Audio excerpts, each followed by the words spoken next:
Governor Mitt Romney, Republican candidate for the U.S. Senate from Utah. Thank you so much for being part of Three Questions. Thanks, Bob. Good to be with you this morning. Your delayed announcement to run for Senate is probably the worst kept political secret in recent history. What went into the timing of that announcement? Well, we weren't quite sure what Orrin Hatch was going to do.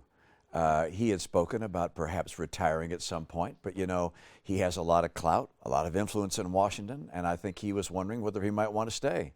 And when he made his decision to not run again, why, we started to scramble and say, all right, let's get a campaign together, hire some people, get a website up, and announce as soon as we can. And so we did that about 3 weeks ago. We've heard, and you're saying on your website that you're bringing Utah values to Washington. We've had a congressional delegation that has been doing that for years. What are you going to do differently than what has already been done for so long? Well, we've got a good delegation. There's no question about that. And we'll have with the new senator, a junior senator from Utah, and most junior senators don't have a lot of clout. Certainly not to match what Orrin Hatch has had, given 40-plus years of service in the Senate. But I think by virtue of my relationship with the President and the White House, and with some 40 senators who I've campaigned with, that I'll be able to have more influence than just the average junior senator. And I want to work with our delegation to fight for those things that will make Utah a stronger, more prosperous state. And I believe that there's a time right now for us to return to the principles of the Constitution, to say that the federal government has grabbed too far, has reached too far into the homes of Utah and the businesses of our state. We need to return to a time when states have more influence on the important issues they face: transportation, housing, care for the poor, homelessness, and so forth. So this is a time, I believe, with a Republican House, Republican Senate, and Republican governor, where a person who has some influence with other Republicans and knows how to reach across the aisle can get some things done. Let's talk about your relationship with President Trump for just a moment. I mean, it has been a rocky relationship with him over the past, and everybody has seen that. How do you anticipate that going forward? I mean, are you going to be able to work with him as a junior senator from Utah, and how will that whole relationship develop, and what do you hope to accomplish? President Trump and I understand each other pretty darn well, and neither one of us is politically correct. And I think he respects the fact that I call him like I see him, and I understand he believes he does exactly the same thing. I was a little surprised to have him come out and endorse me, but I appreciate the fact that he did so. And I believe that as you look over his last year, the agenda that he pursued was very consistent with the kinds of things I've been promoting for a long time, particularly during my presidential campaign. So reducing corporate taxes to make us more competitive and attract jobs to the U.S., that's something we've both been fighting for. Likewise, cutting back on regulation. The overreach by the federal government into our public lands and into our enterprises has been too much, and he's been pushing back against that. And of course, the effort of the federal government to try and run everything in our state, that again is something he's pushed against. So on a policy front, we've seen eye to eye over this last year on most of the issues. And I think the president wants to have a person of substance and capacity who says exactly what he believes and will fight for those things. How do you view his proposal to impose tariffs on aluminum and steel going forward? Well, Utah is a state that exports a lot more than we import. So tariffs aren't good for Utah. I'm not going to be a fan of tariffs. Of course, you can go specifically after a country or a company that's being unfair in the way they deal with the U.S. So when the president went after, for instance, China for their solar panel subsidies, that's something I think a lot of people understand and support. But broad tariffs won't be good for Utah because we're a net exporter. Now, considering President Trump's poll numbers here in Utah, do you view his endorsement of your campaign as a liability or an asset? Well, I'm always happy to have other people endorse me. And so I welcome people who endorse my effort, and I believe that the president and I will be able to work well together, in part because we share a great deal of common views on what we need to do to get the economy working for the American people, and also because, as I point out, he and I call him like we see him. So do you think it's going to help you or hurt you that he's behind your campaign? I can't imagine being able to predict that. It is what it is. Okay. If you are elected to the U.S. Senate from Utah, what will your priorities be? Well, first priority is to fight for the people of Utah, to do the things that makes Utah a more prosperous and free state. And that begins with the Constitution. I happen to believe that the Constitution was absolutely right when it said, let's let our states guide and lead on the most important issues that we face. And so issues such as caring for the homeless, issues related to transportation, the idea that the federal government takes all these transportation dollars, the gas tax, and then sort of doles it back to states, carefully deciding what the federal government wants to do. That's the wrong way to go about it. Let the states take the lead with regards to transportation, education, homelessness, problems in health care, caring for the poor. All these things are better guided by states rather than having the federal government impose its will on states like Utah, because states work. Interestingly, across the country, you see state legislatures and governors that get along, that work well. Utah gets along. Republicans, Democrats, and Utah gets things done. Utah balances its budget. Washington doesn't. Utah exports more than it imports. Washington doesn't. Utah does a great job educating our kids. Washington doesn't have a role to play with regards to education of our kids. So I look at Utah and say the kind of values and principles we have here ought to be applied in Washington and return to the principles of the Constitution that'll give us more freedom and more prosperity. Your ties to Utah run deep. I mean, you went to school here, you rescued the Olympics here, you've got family who live here, and yet your critics, some in your own party, accuse you of being an outsider who's looking for a political opportunity. Are you really a Utahn? Well, I think people know my values pretty well, in part by having seen me perform during the Olympic experience here as part of that Olympic team. They also know that I've got family roots here. And I mean, my ancestors helped settle Utah. My mom and dad were both born in Utah. Utah values are in my blood. And of course, after my career was over, Ann and I chose to make Utah our home. At the same time, we believe that the kind of values that Utah has really ought to be understood in Washington. And the kind of values where we cherish the Constitution, where we value families, the kind of patriotism we have here, the entrepreneurship spirit of Utah, all these things I think are the kinds of values that are part of my home and the kind of values I think we ought to see more in Washington. You've put about 3,000 miles on your truck in the last 3 weeks, touring Utah, going around talking with people. What have you learned in your tour so far that you were not aware of prior to the tour? Well, the biggest issue that I've seen, and now, by the way, in the last 3 weeks, it's been 18 counties and 32 cities. And I sit down with mayors, with county commissioners, and with average citizens and ask them what are they thinking about, what do they want to see happen.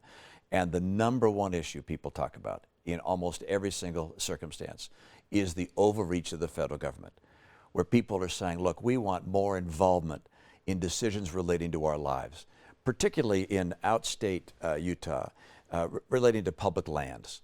They're saying, gosh, the idea that a president can come in and grab 1 million acres without the approval of local officials or even a local state legislature, this is just wrong in their view. And I agree with them. I think it's the kind of overreach that people are pretty upset about. Now, beyond the federal government's overreach in these lands, there's also a concern about economic development outside of areas like Washington County and the Wasatch Front. Those areas are growing like crazy. But outside of those areas, in our more rural communities, there's the question of how can you stem the tide of the loss of people going other places. We've got 11 counties that are shrinking in Utah. So helping those counties find economic opportunity is, I think, a very high priority for not only the state, but for whoever's elected as the U.S. Senator to represent our state in Washington. Would you be in favor of doing away with the Antiquities Act? Yeah, I think the Antiquities Act needs reform. I think it's totally appropriate for the president to designate a certain area where there are antiquities for preservation, but to use that as an excuse to take 1 million+ acres is, in my view, a massive overreach and the wrong way to go. I mean, Bryce National Park is about 32,000 acres. It's a wonderful national park with great resources for our kids. It'll be there forever, and that's the right thing to do, to have a national park like that. But Bears Ears was over 1 million acres. It's like, wait a second, you don't need that much land. There was obviously in President Obama's agenda something very different than the preservation of antiquities. And President Trump has gone back and said, okay, we're going to preserve the antiquities with thousands and thousands of acres, but the 1 million acres, that was too much. What do you make of the report that President Trump was influenced by the Russians to not appoint you or nominate you as Secretary of State? I'll never know what went into the process that the president pursued. First of all, in inviting me to consider being Secretary of State, and then his ultimate decision to choose Rex Tillerson, who, by the way, I think is a fine person and a fine Secretary of State. So I can't opine on that. I can tell you that I'm not a big fan of Vladimir Putin's, and my guess is he's not a fan of mine either. I don't see Russia as a good actor on the world stage. They support some of the world's worst dictators. They oppress people within their own nation, and they kill people.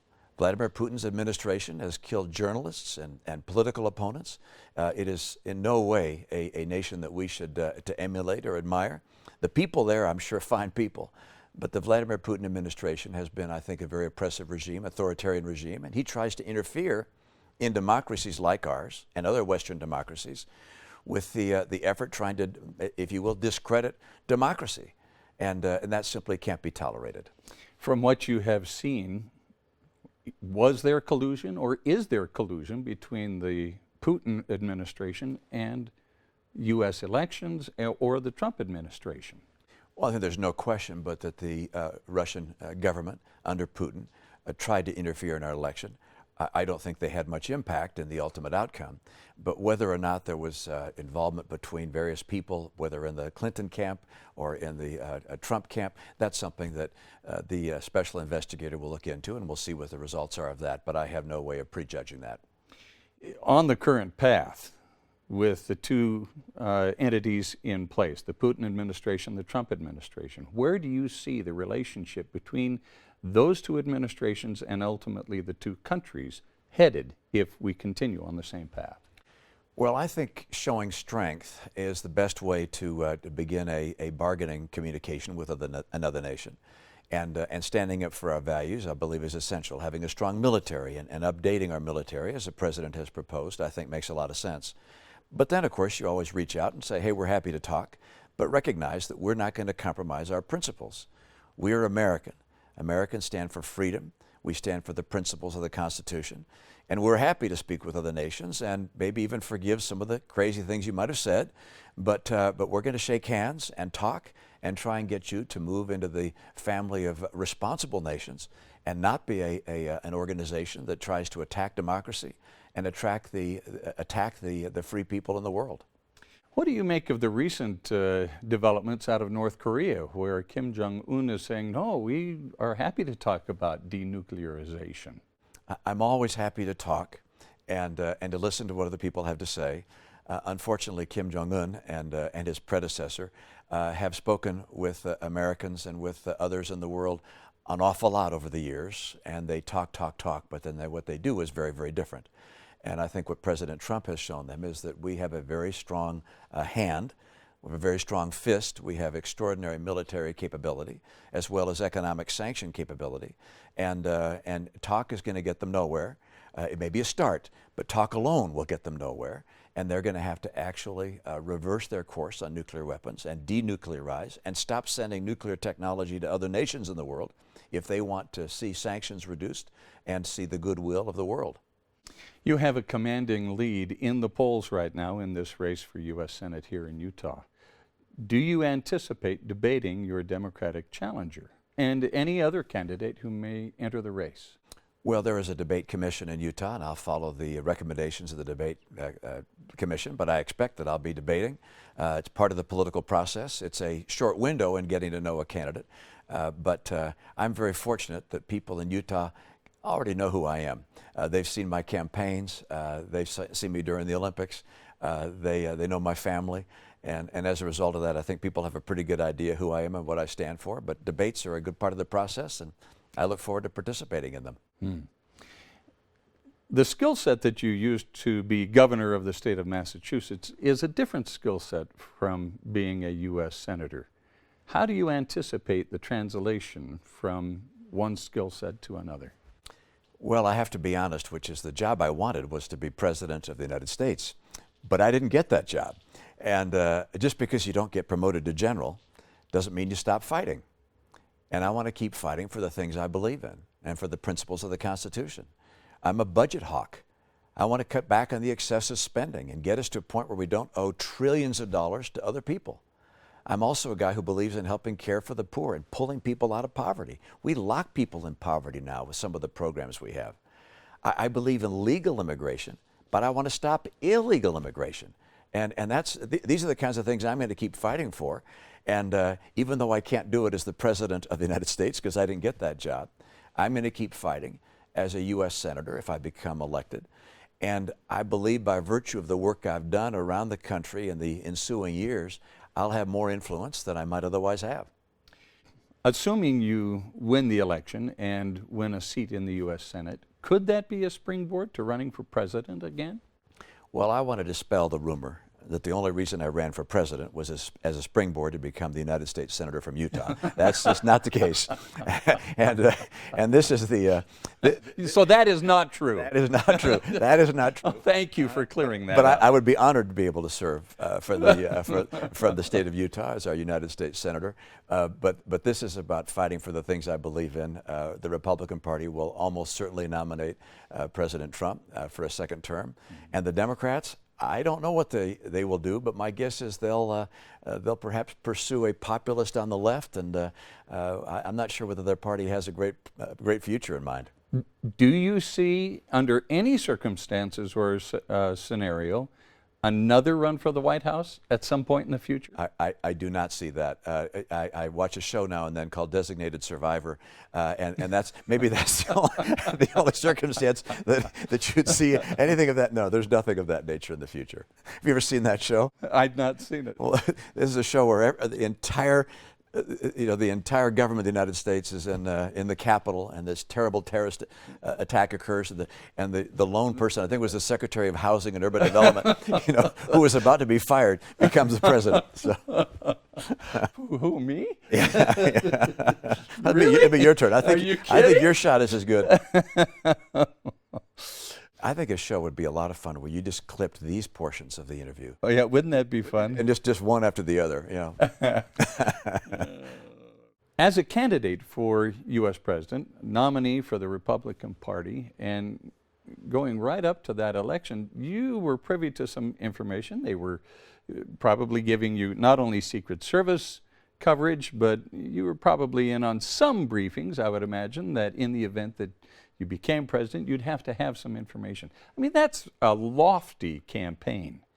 How do you go from that mindset and the personal, emotional feelings of running for the highest office, not in just the land, but the entire world for that matter? How do you go from that mindset to running for junior senator from Utah?